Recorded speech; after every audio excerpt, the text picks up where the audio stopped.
Kia ora, Helen Brahms here, coming to you live from Surprise in Arizona. Hope you're having a super fantastic, sparkling day.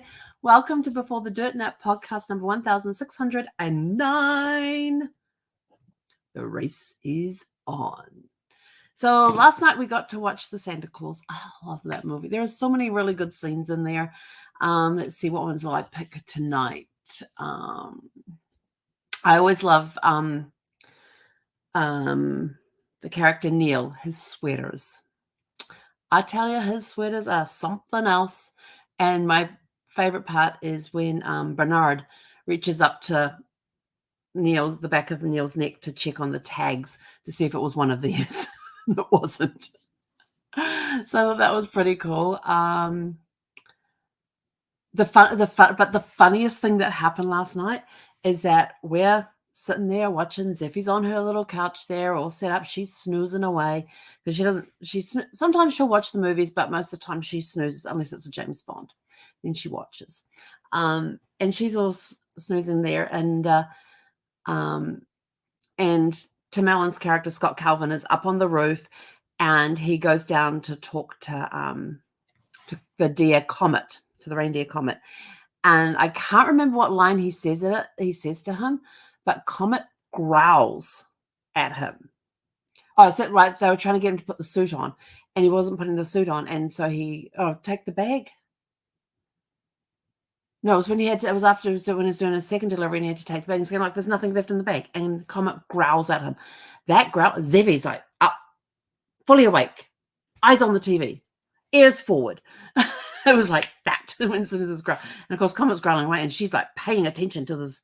I don't know what the reindeer was growling, but it got Zeffie's attention.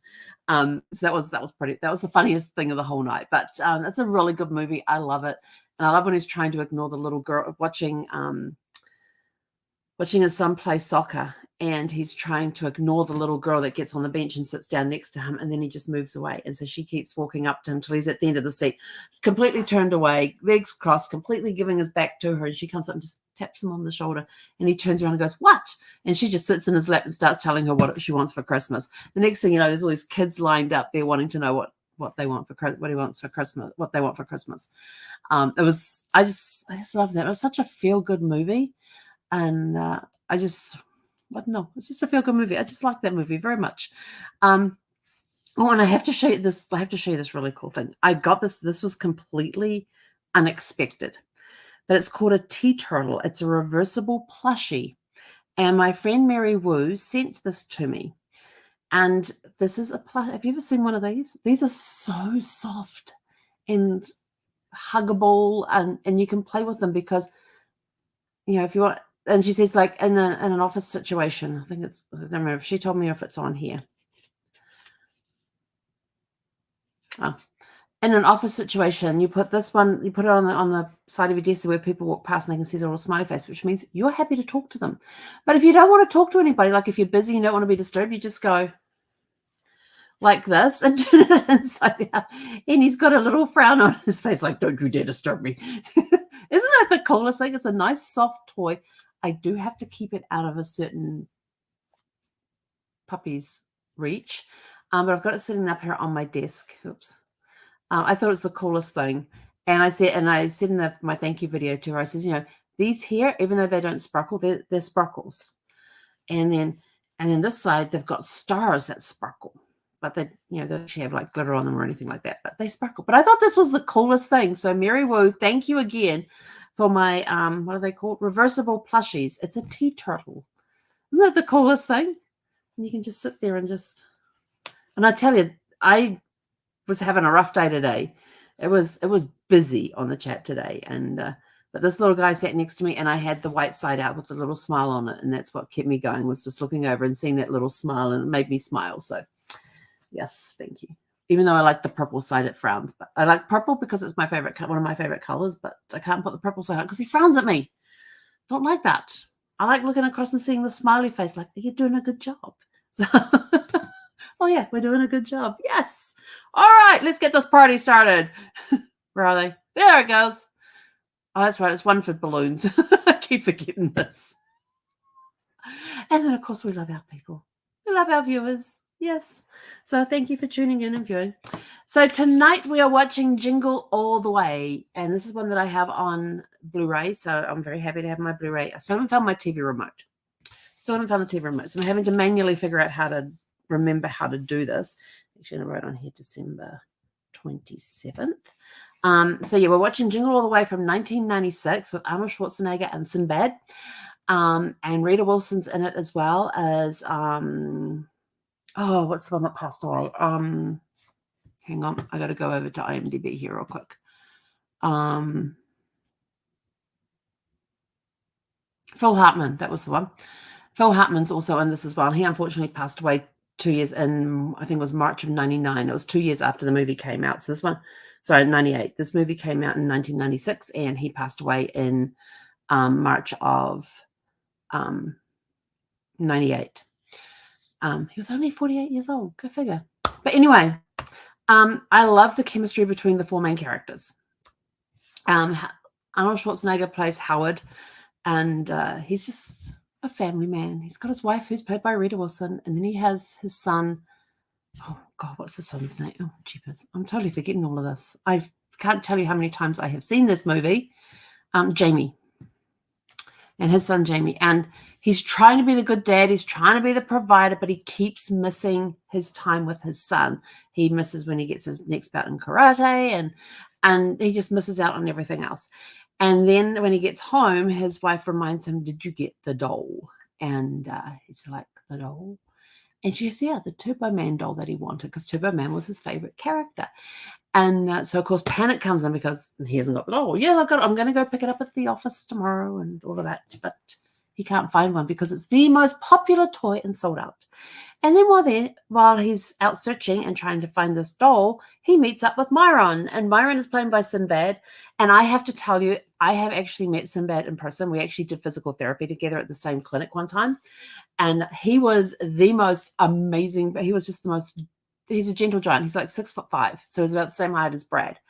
And he was just awesome. He was awesome. That day that we were there was some NFL players, some NBA players. There was another two, an actor and a stuntman there. They kind of all knew each other because they're all celebrities in their own right. I had no clue who all of them except for three were. The NBA players and the NFL players, not a clue. The others, I knew who they were. And they were just ribbing each other like crazy. It was the funniest physical therapy session. And I was the only person there who was not of their caliber, not a movie celebrity, not a stunt person, not a sports person, all that. I was just there. And it was the funniest physical therapy session I had ever had. And it was, what was really funny was watching one of the therapists who was, I think she was like 5'0". She was shorter than I was. And she was like 6 months pregnant. This woman you did not mess with. What she had, she may have been short in size, but she made up for it in personality. And she was like a drill sergeant with Sinbad. It was hilarious. Here he is at 6'5". She's like 5'0".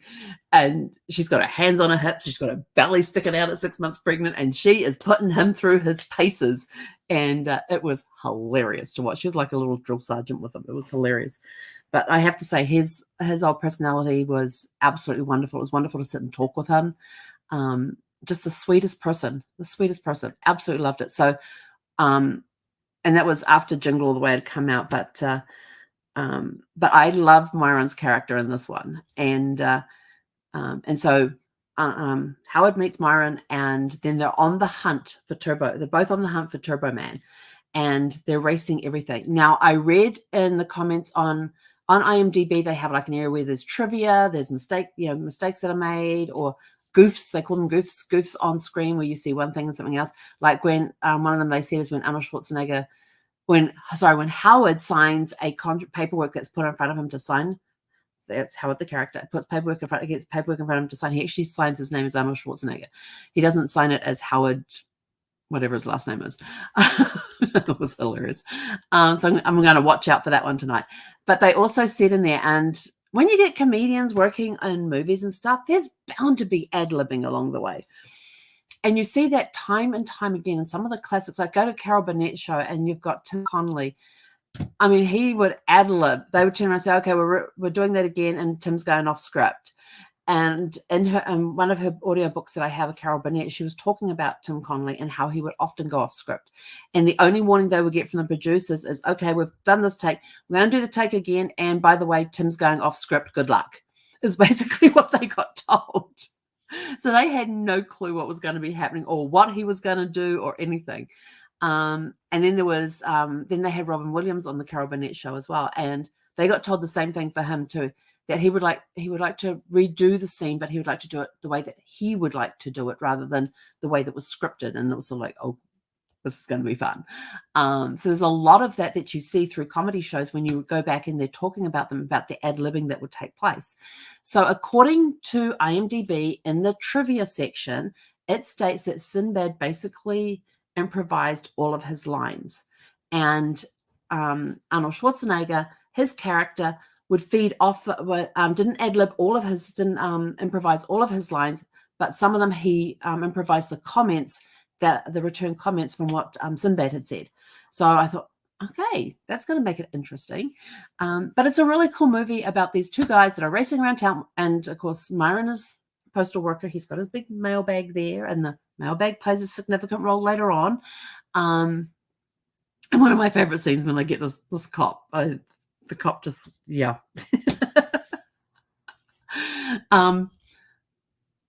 And so they're racing around town trying to find this turbo doll because they both needed a turbo doll and everywhere is sold out. And then they're finding places that, oh, yeah, this is good, this is good, this is good. And then they meet an elf who takes them to this warehouse where there's all these Santas and they're all crooked. And that is one of my favorite scenes. The scene in the warehouse with the fake Santas is one of my favorite scenes out of this entire movie. So we're looking forward to seeing that tonight. And I've got to keep an eye out for when Howard signs his name to see what name he actually says, to see if you can actually see on the thing what name he actually signs. So have you seen this? Have you seen Jingle All the Way? It came out in, what did I say, 96? Yep, 96. Have you seen it? What do you think of it? What are your favorite scenes? Let us know in the comments. We'd like to find out what people's favorite scenes are. And I like it when people turn around, because I have questions when I post the pictures, I always put, have you seen this movie? What are your favorite scenes? And they all go, yes. And so I go back and go, what are your favorite scenes? But it's always fun because it gives me some interaction with those that are commenting. So go out, have a super fantastic sparkling evening, and we will be back tomorrow. Tomorrow we're not doing a Christmas movie. We will be doing Legally Blonde because tomorrow would have been my 25th wedding anniversary. So this will be my seventh one without Brad, because he passed just before our 19th. So this will be my 7th, is that right? 7th? 19, 20, 21, 22, 23, 24, 20. Yeah, my 7th one without Brad, 7th wedding anniversary without Brad. So we're watching Legally Blonde, and that's because, one, it was his favorite chick flick. And if you haven't heard the story, if he was scrolling through the TV, through the channels that we had, if he saw Legally Blonde anywhere, he would just switch over to that and stop. So he would just stop scrolling and start watching Legally Blonde. It didn't matter if it was 5 minutes into the movie or 5 minutes left on the movie. He would watch it wherever it was. but he'd watched it, I don't know how many times, but he's the one that spotted that where they do the scene with Warner and Al breaking up is the same. Their table is sitting on the spot where Brad and I stood and got married 25 years ago tomorrow. So, tomorrow's going to be a little challenging with emotions and things, because it always is. And so I'm going to share we're going to have a good time tomorrow night. So tomorrow night, we'll catch you guys back here at 6 p.m. Pacific tomorrow evening. Go out and have a super fantastic sparkling evening. He konara.